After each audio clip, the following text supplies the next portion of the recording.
Halo, balik lagi sama kita di Two Dua Genetic ini Talks. talks. Kok dua gini? Gue nggak boleh begini ya. Sama Oh, kantor gue lu nggak boleh nih. mendukung, Nggak boleh nih. lu Jadi gue mendukung, begini aja nih. iya. Nah, nggak ke sana. Gue gini deh. Nih, jadi balik lagi sama kita kali ini. Oh, sebelumnya kita flashback dikit. Waktu itu kan kita bahas nutrisi kan, Ya, ya. nutrisi dan juga tetek bengeknya lah tuh dari kalori dan lain-lainnya. Nah, Benar. kali ini masih nyambung dengan topik yang kemarin, episode terakhir. Kali ini kita mau bahas suplemen. Ya, Nah, lu suplemen tahu pasti kan? ya. Tahu pasti kan? Nah, kira-kira lu ada definisi nggak nih, Bang? Definisi ya, Oke, berarti menurut per masing-masing ya. iya, per Per masing-masing lu masing-masing. aja. Menurut lu suplemen itu apa? Kalau dari gua Superman ini gua rangkum itu jadinya tuh kayak dia itu sebagai support. Hmm, Tapi kalau ini bahasnya tentang di bodybuilding ya, iya. maksudnya untuk fitness mungkin kayak gitu ya. Mm-mm. Gue lebih suplemen itu yang gue artikan adalah sebagai support sistemnya aja, yang dari Oh, dalam. oke. Secara fisiknya kita yang beraktivitas, maksudnya kita yang kayak nge-gym, weightlifting ataupun Mm-mm. kayak dan lain-lainnya lah. Mm-mm. Jadi kalau suplemen itu buat gue itu seperti ya support sistemnya yang dari dalam yang Oke. apa ini ya, yang Yang membantu lah, yang membantu memboosting gitu. yang boosting dari hasil-hasil latihan kita gitu loh. Hmm. Jadi secara recovery, secara lu recovery ataupun lu istirahat kayak gitu-gitu. Nah, si suplemen ini ngebantu dan memboost up gitu Iya. loh. Jadi Itu sih kalau dari gua. jadi kayak menambah lebih cepat aja gitu loh ya.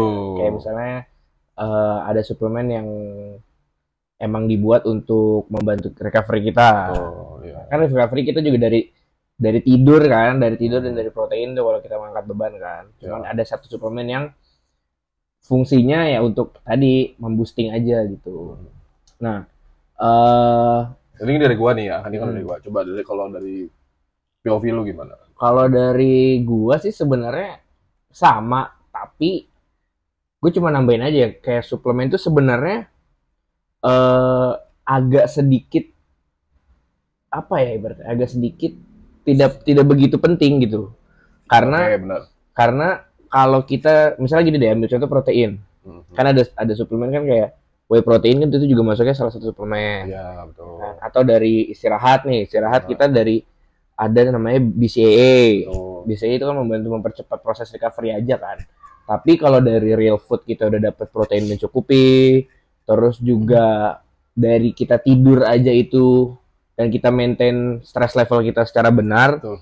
itu udah sebenarnya kalau menurut gue malah lebih bagus gitu. Nah, Hahaha. cuman baik lagi ya si suplemen ini untuk memboosting aja. Tuh. Tuh. Karena dia menurut gua juga nggak bisa lu sorry ya, maksudnya dalam arti suplemennya ini bukan suplemen seperti kayak multivitamin, zinc Mm-mm. ataupun ashwagandha Iya gitu-gitu gitu. ya. Kalau itu kalau menurut gue masih bisa dibilang untuk kebutuhan sehari-hari penting Masih masih bisa oke banget, masih bisa masih bisa dipertimbangkan diprioritaskan. gitu.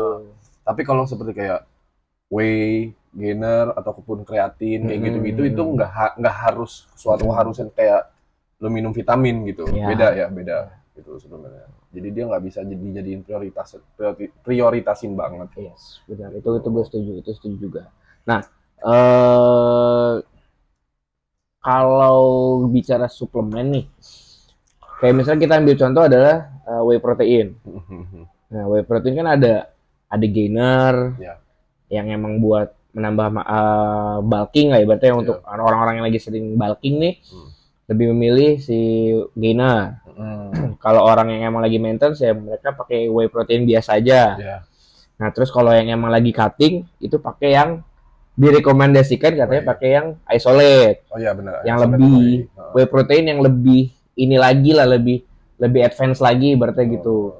Nah, eh kalau dari pandangan lu atau dari kita itu sebenarnya suplemen ini ada waktu yang kira-kira tepatnya digunain tuh pas kapan sebenarnya suplemen? Oke, kalau misalkan ngomong tanya masalah waktu dari si suplemen yang tadi lu sebutin, Ya. sebenarnya bebas dan startnya pun mau kapan aja bisa. Ya. Karena suplemen itu menurut gua yang disebutin tadi ini, balik lagi itu hanya support, Ya. ya kan. Di saat lu emang mungkin membutuhkannya dan untuk lu bisa belinya, ya why not gitu. Iya, kenapa enggak? Benar. Gitu loh. Tapi nggak bisa lu jadiin patokan untuk konsumsi utama. Karena pada prinsipnya itu real food itu udah paling top tier menurut gua dibanding si suplemen-suplemen whey gainer ataupun dan lain-lainnya lah. Karena real food itu ada kandungan-kandungan yang emang nggak semuanya ada di suplemen ini. Apa tau mungkin kebalik apa gimana gue ya, tapi seingat gue real food itu lebih top tier lah dibanding si suplemen-suplemen ini. Jadi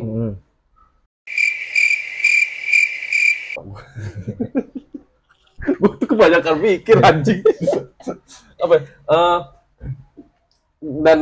Lu inget. Dan kebanyakan pada orang-orang Indonesia ini, orang-orang kita lah ya, orang-orang dunia fitness dan terutama buat orang-orang yang baru mulai, si suplemen ini tadi, whey gainer ataupun kreatin ini dijadiin kayak sesuatu hal yang magic. Oke. Jadi dia makan asal-asalan, makan nggak mentingin protein, yang penting makan aja. Gue makannya banyak tapi nggak tahu makan apaan. Tapi dia udah ngerasa minum whey ataupun gainer ataupun kreatin, yang dia berekspektasinya untuk jadi gede ataupun jadi cepet jadi, enggak sih, nggak bakal jadi. Karena di situ balik lagi ke awal nutrisi. Ada kalori intake-nya, ada protein per hari, karbohidrat per hari berapa, dan lu hanya mengandalkan si suplemen ini tuh nggak akan bisa. Karena balik lagi ke tempat nutrisi makan lu. Karena si whey dan gainer dan lain-lain ini hanya support sistemnya aja.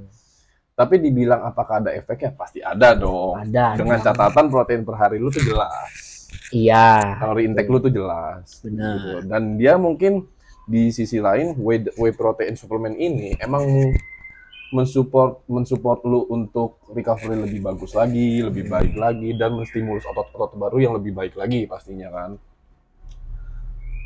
Ya, gitu sih paling kalau dari gua. Kalau gua tuh sebenarnya punya pemikiran gini. Kita ambil contoh tuh ya baik deh, paling gampang adalah whey protein. Either itu gainer ataupun isolate ataupun yang biasa. Nah, kalau kita ambil contoh dari sana, dari whey protein itu, penggunaannya si whey protein ini, kalau menurut gua, misalnya, ini gua dari study case saya, dari 2 case. Yang pertama, untuk orang yang cutting, kan ada nih masih hal yang lumrah lah ya di Indonesia, mau nurunin berat badan, ya, nurunin berat badan ataupun fat loss, itu orang ada yang mengurangi makan pagi atau sarapan, atau malah kebalik juga, ada yang nggak makan malam. Nah, itu dari si whey protein ini bisa jadi opsi. Kalau gua ngelihatnya jadi opsi untuk yang nggak mau sarapan, ya udah, misalnya dia nggak sarapan dan dia menerapkan intermittent fasting, dia baru makan nih jam 10 atau jam 11, tuh dia nggak mau langsung makan berat nih biar protein nggak kaget, ya dia minum si whey protein dulu, tuh. Atau misalnya kita nih di dunia angkat beban nih, weightlifting, udah makan, tapi kita tahu nih makanannya ini ujung-ujungnya nggak memenuhi protein intake kita dalam 1 hari. Nah, itu bisa disupport pakai si whey protein tadi. Jadi, berarti kan dengan case yang lu terakhir tadi lu ceritain, whey protein itu hanya bener dong sebagai support aja di saat kalori intake lu berkurang. Nah, makanya si whey ini itu dia kelebihannya emang di instannya. Lu bisa dapat protein dengan contoh misalnya 25-30 gram protein hanya dengan 1 scoop. Ya kan, dengan 1 scoop aja lu udah bisa dapetin. Nah, cuman yang gua bukan gua nggak suka ya. Lebih ke orang-orang tuh menganggap whey protein tuh bener-bener magic banget gitu. Itu gue sepemikiran sama lo. Iya, jadi kayak, Bang, anggaplah kayak misalnya ketemu sama orang baru gitu, dia nanya ke gua, "Oh, pakai suplemennya apa, Bang?" Iya. Nah, menurut gua kayak ya oke lah, mungkin karena susu itu udah mungkin doktrinnya kayak sesuatu yang magic. Benar. Jadi gue terima itu gitu loh. Sebenarnya semua itu balik lagi ke real foodnya dan ke Iya. makanan apa yang lu makan. Dan lu bisa bertumbuh besar, berotot pun Benar. itu dari makanan sebenarnya. Dan gini ya, kalau dari real food lo udah terpenuhi semua, Lu nggak butuh. itu benar. Sebenarnya ya bisa lu nggak apa ya, bisa lu kesampingkan. Betul. Gitu. Iya. Lu boleh nih, kita boleh nih, karena gue dulu pernah stok juga. Ya. Gue tipikal orang yang udah, kalau sekarang ini gue stok cuman untuk kayak tadi aja. Ya. Gue merasa makanan gue udah banyak tapi kalori protein intake gue belum terpenuhi. Iya. Udah gue minum itu aja. Iya, dan Cuman bukan untuk udah gue ini udah deh gue ini aja, gue males makan gitu-gitu. Tetap yang gue utamakan sih real foodnya ini. Iya, gitu. lebih diprioritaskan. Gitu. Yes, bener banget. Dan suplemen itu kan mahal. Bener. Mahal banget. Mahal itu emang karena emang sebenarnya instannya. Kalau menurut gue ya, menurut gue itu kenapa dia bisa mahal dan nggak semua orang bisa beli.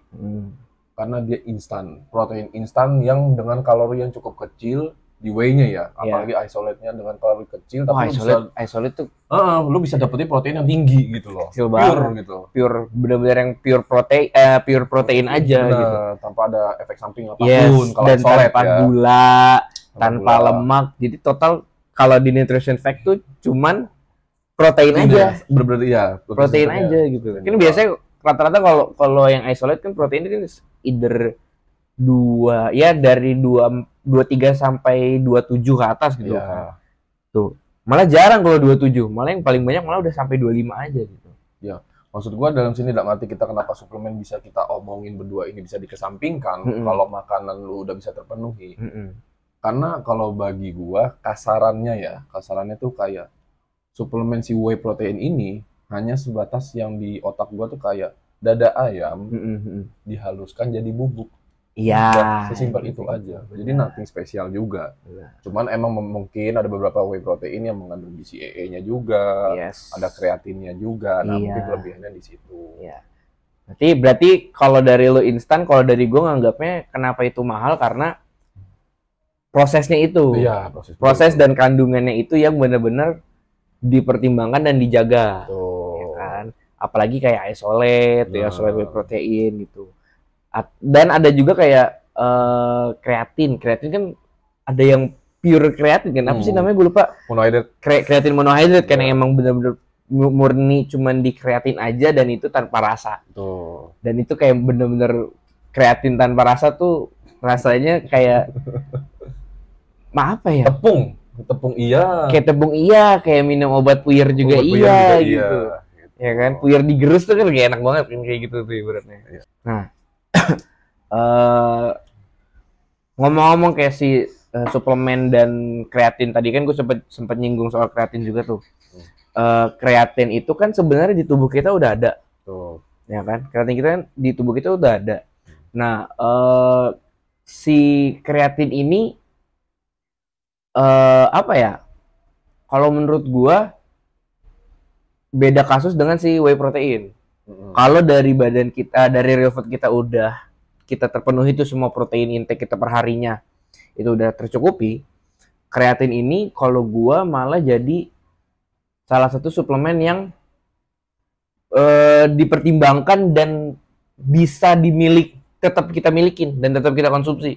Ya, kalau kreatin ya. Kalau kreatin kan, karena kreatin itu kan satu skupnya itu berapa sih? 5 gram kan? 5 gram. Dan itu cuman baru bisa didapetin di daging sapi yang sekilo. Daging merah red meat ya, sekilo. Yang benar-benar sekilo kan, dan itu kan harganya lebih mahal dari si kreatinnya. Iya, benar. Gitu loh. Kalau taruhlah kita tiap hari makan daging 1 kilo gitu. Iya kan boncos juga lama-lama. Boncos juga ya, kecuali kalian kreatin doang ya. Iya kan, kecuali kalian anak Bill Gates. Benar.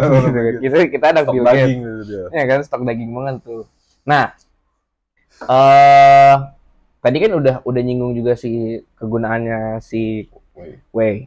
Kalau kreatin itu kegunaannya seperti apa? Dan satu lagi deh, kayak misalnya BCAA. Itu kan salah satu suplemen. itu BCAA itu kita dapatnya dari mana sebenarnya?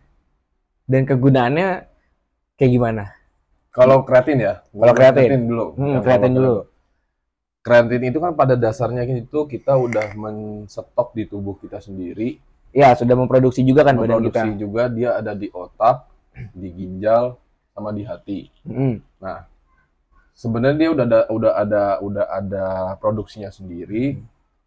Kenapa kita untuk konsumsi kreatin tambahan? Iya. Jadi si kreatin itu kan dia kayak molekul nitrogen gitu, asam amino ya. Dan dia itu mengandung ATP. Nah, jadi ATP itu adalah kayak energi yang berada di otot. Jadi dia meningkatkan energi lu dan secara performance lu juga naik gitu loh. Jadi semakin tinggi ATP lu di saat lu weightlifting itu dia akan mengangkat kekuatan si otot lu, performance lu, ataupun pas lu weightlifting ataupun pas lu aktivitas sehari-hari gitu loh. Bahkan kreatin pun juga banyak digunain sama orang-orang yang kayak pemain bola ataupun orang-orang pelari gitu. Atlet lah ya. Atlet lah, sebenarnya atlet gitu, kreatin udah. Jadi dia kenapa kreatin diadain itu dia sebagai energi tambahan. Dan dia harus dikonsumsi dengan takaran dosis yang tepat gitu loh. Jadi nggak bisa sembarangan juga. Dan kreatin pun juga dia ada 2 anjuran cara mengkonsumsinya gitu loh. Yang pertama bisa flat dengan 5 gram sampai habis per hari 5 gram per hari, ataupun dengan cycle. Cycle ya? Iya, cycle benar. Iya, cycle. Jadi per hari itu bisa sampai 20 gram, 25 gram. Seminggu itu 25 gram ya kalau nggak salah, gue lupa. Pokoknya begitu 1 week lu udah dalam program cycle ini, week selanjutnya lu off dulu. Lu stop dulu, abis itu baru lu lanjut lagi. Itu cycle lagi. Jadi dia itu untuk meningkatkan ATP itu dengan cara instan.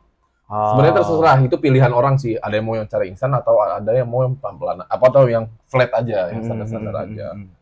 Dan efeknya kreatin itu kalau ke orang masing-masing bisa jadi beda, bisa jadi sama juga.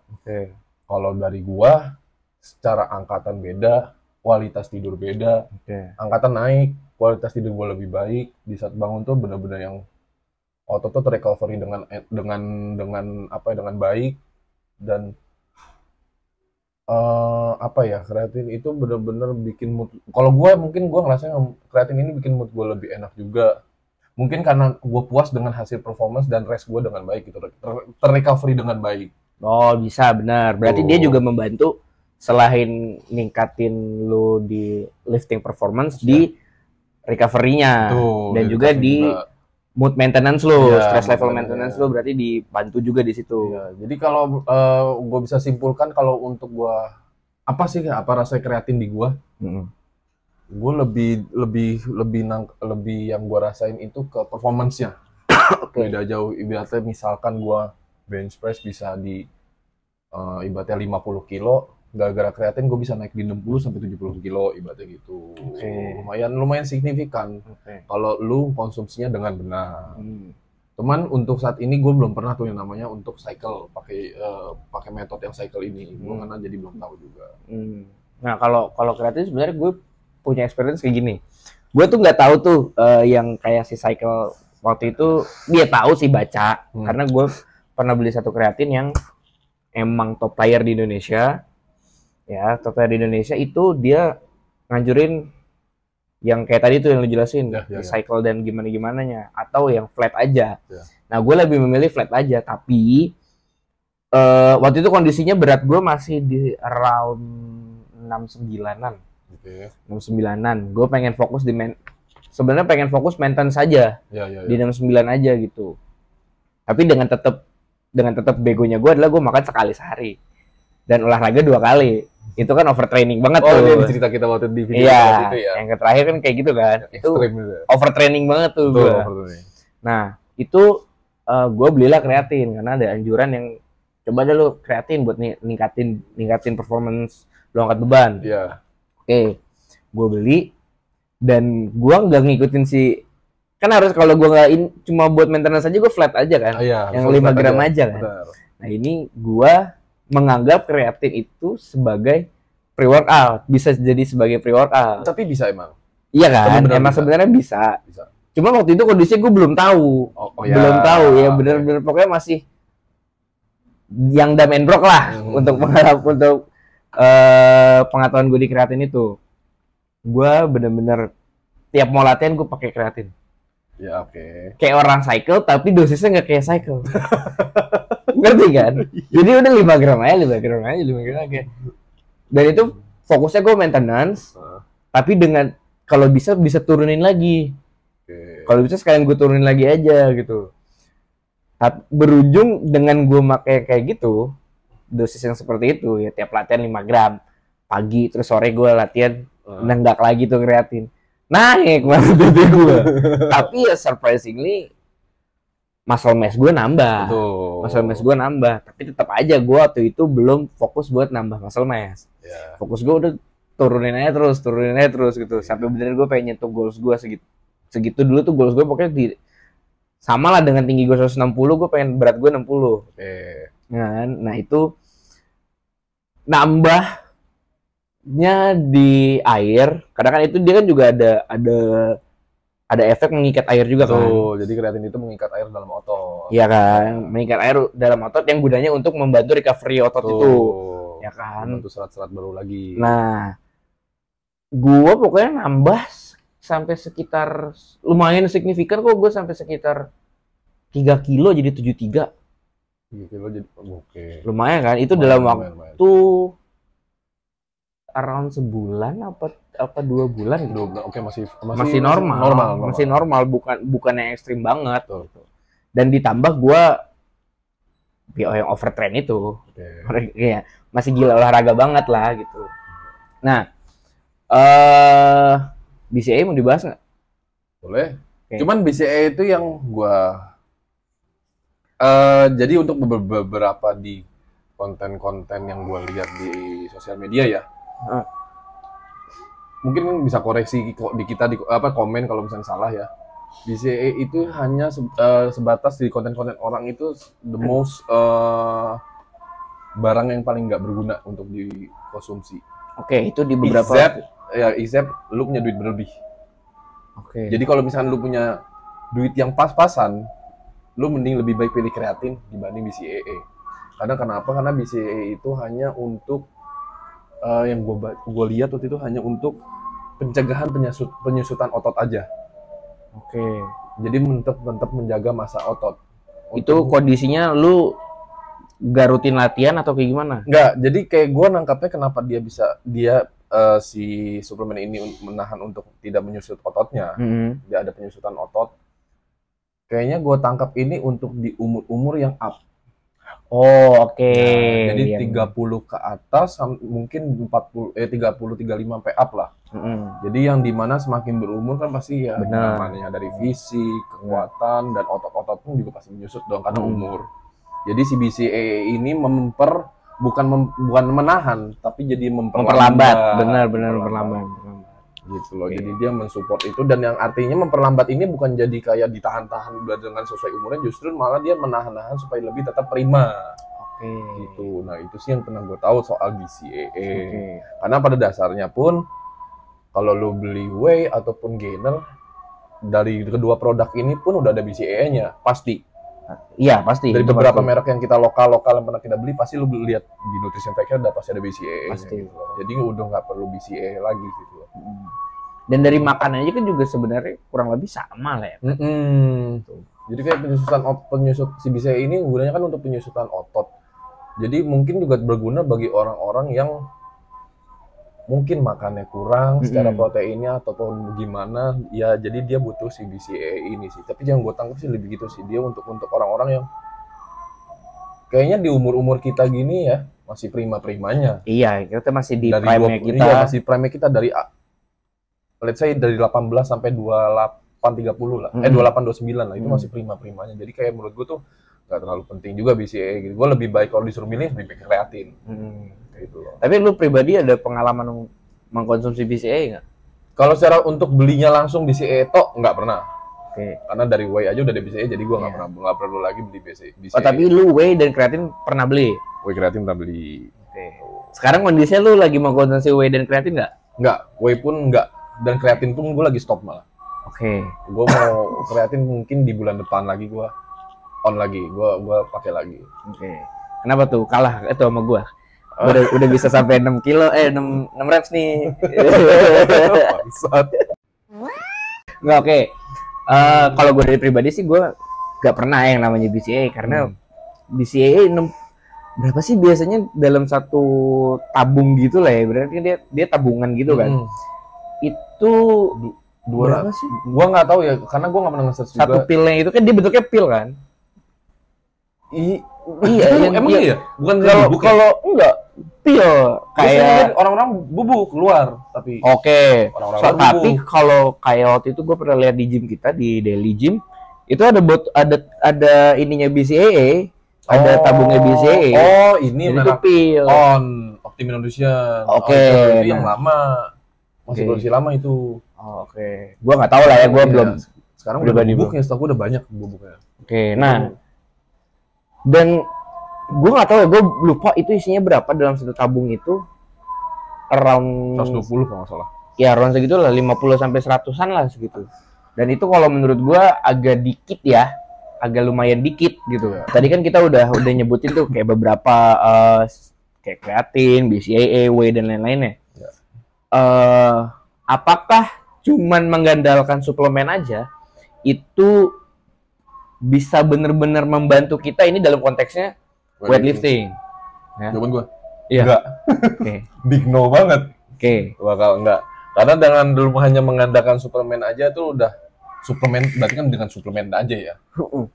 Yang artinya misalkan lu beli whey isolate deh yang paling mahal aja, kalorinya aja cuma cepet sekian sampai 90 cepet 40 sampai 40 kalori. Ya lu ngandelin suplemen aja dari mana? Sedangkan kalori intake lu misalkan let's say 3.800. Lu baru minum ngandelin suplemen doang whey protein yang cuma 140 kalori, yang lu kali 4 aja paling nggak nyampe 3.000, nggak nyampe 2.000. Nggak nyampe Kan? 4 kali lu minum gitu. Nggak akan bisa menurut gua. 1.000 aja kayaknya juga nggak nyampe. Maksud gua semua ini hanya support dan support lu dari makanan asli gitu loh yang nggak bisa lu dapetin. Berarti balik lagi hakikatnya dia cuma untuk supporting aja. Supporting aja, nggak nothing spesial gitu loh. Oke. Ya kalau dari gua nggak ada sih karena jawaban gua juga sama sebenarnya. Iya, pasti sama gitu. Karena nggak bisa lu.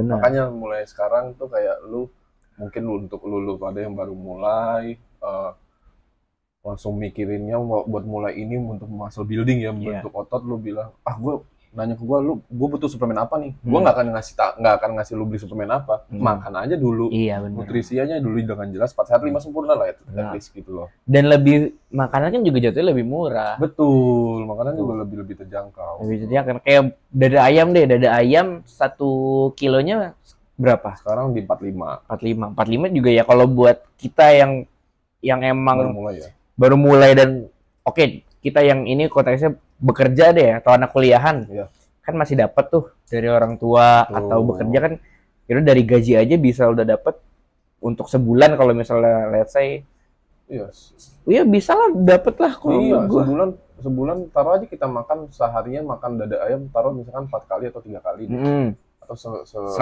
gram 1 kali makan deh, 100 gram 1 kali makan deh, maksudnya lu bisa dapat dengan 3 kilo, 3 sampai 4 kilo. Iya. 45.000 kali 3 kilo aja. Iya, itu sebulan makan sebulan loh. Benar, udah safety banget. Udah safety banget dan lebih irit jauh. Iya, benar banget. Dan udah pasti lebih sehat. Benar banget. Karena ya kayak whey protein yang 5 lbs yang tabung gede yang 2 kilo. Ya. Itu kan 2 kilo. Ya sebut aja satu merek di Indonesia, Evolin. Ya. Yang isolate ya. Itu segini kan sih 1 jutaan. Dan itu kita fokus di suplemennya, makan di suplemen aja. Ya makan nggak dipikirin banget. Tuh makan mau apa aja lu, ada nasi, ada kentang, lu makannya itu udah karbo semua tuh. Proteinnya nggak ada, lu super proteinnya dari si whey protein lu, isolate itu. Itu sebulan taruh gaji kita 4 juta, ya. Benar. Lu kasih ke orang tua. Terus lu tabungin, lu invest gitu-gitu. Dan lu megang duit 1 juta. Beli itu, lu gak punya duit lagi dong buat sehari-hari. Makanya. Ya kan? Gak bisa. Lumayan juga, mahal banget juga kan tuh. Jadi ya gue sependapat juga karena menurut gue ya bisa dibilang big no lah untuk kita andalkan. Bener. Tapi untuk supporting dan untuk kayak gue yang kita stok, FYI gue pernah stok itu produk Evolin yang isolate-nya bertahan loh 3 bulan. Bener. Karena gue fokus aja di ini, real foodnya, di real foodnya. Gitu loh. Tuh. Di saat lu nggak goals proteinnya ataupun dengan kalorinya, misalkan let's say dengan gainer pun, Yes. baru kepake itu. Benar. Tapi di saat lu real foodnya udah goals, Benar. lu udah nggak butuh itu lagi. Benar.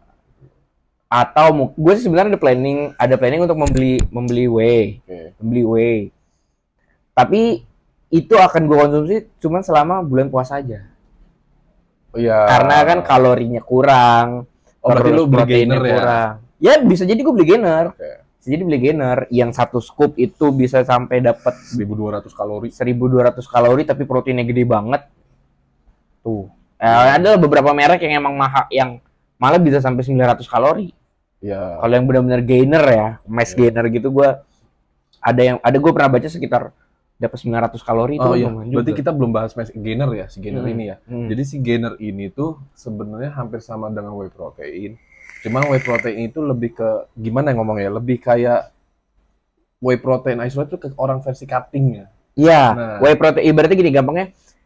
Kalau isolate tuh isinya protein aja. Betul. Kalau gainer dia ada karbo, ada sugarnya, ada fatnya, yang which is itu menambah asupan kalori lo. Tuh. Ini konteksnya di kalori. Benar. Karena di proteinnya kan juga gede Benar. dia. Itu proteinnya juga gede, itu nge-boosting protein.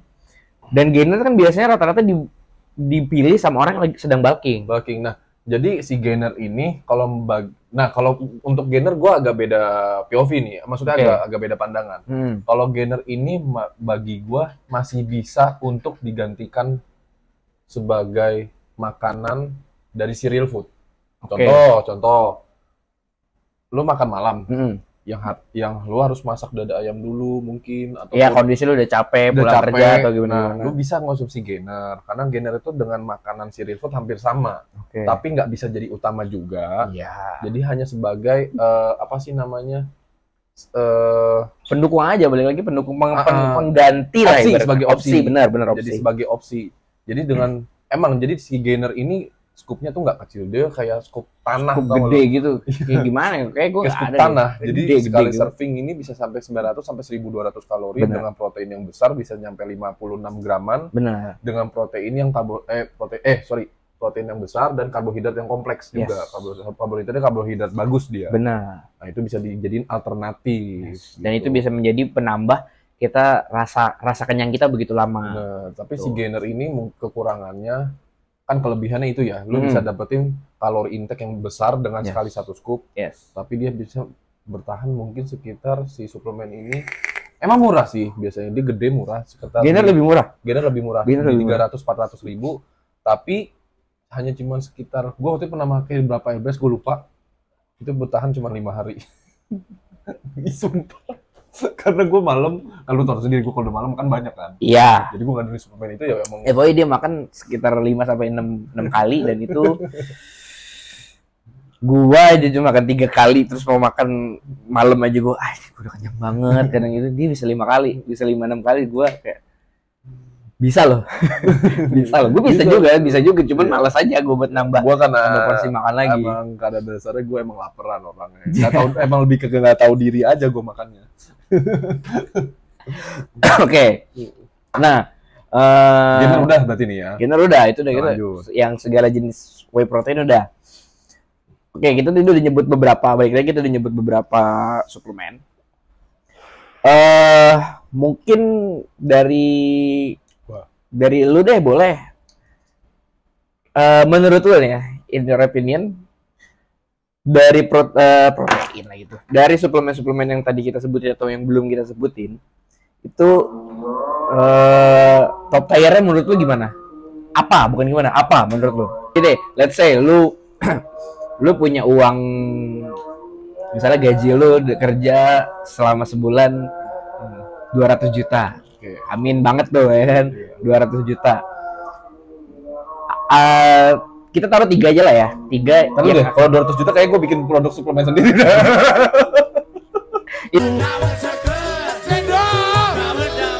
Ini kan ya ini misalnya lu segitu deh. Ya oke. Ya. Misalkan Dari tiga suplemen apa yang kira-kira akan lu beli setiap bulannya?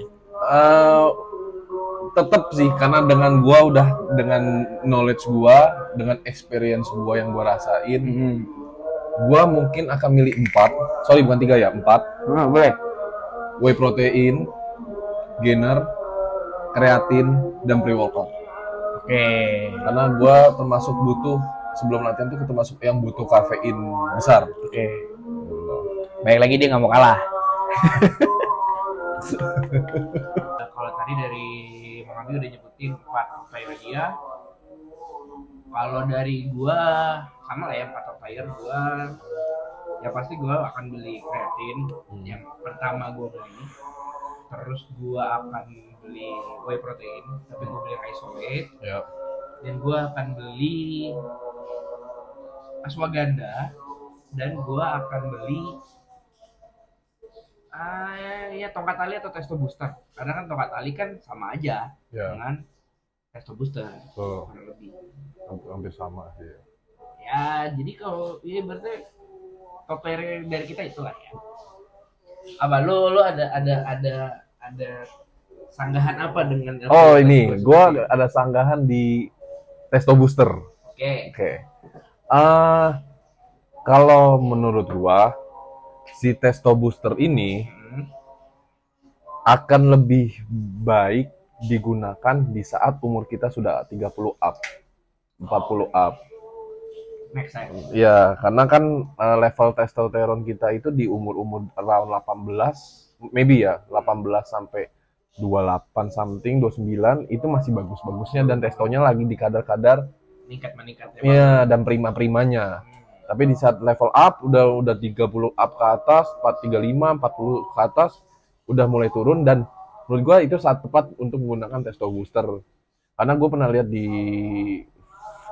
sosmed juga, bukan riset ya, maksudnya kayak based on science juga, testo booster ini akan lebih baik digunakan di saat umur-umur segitu.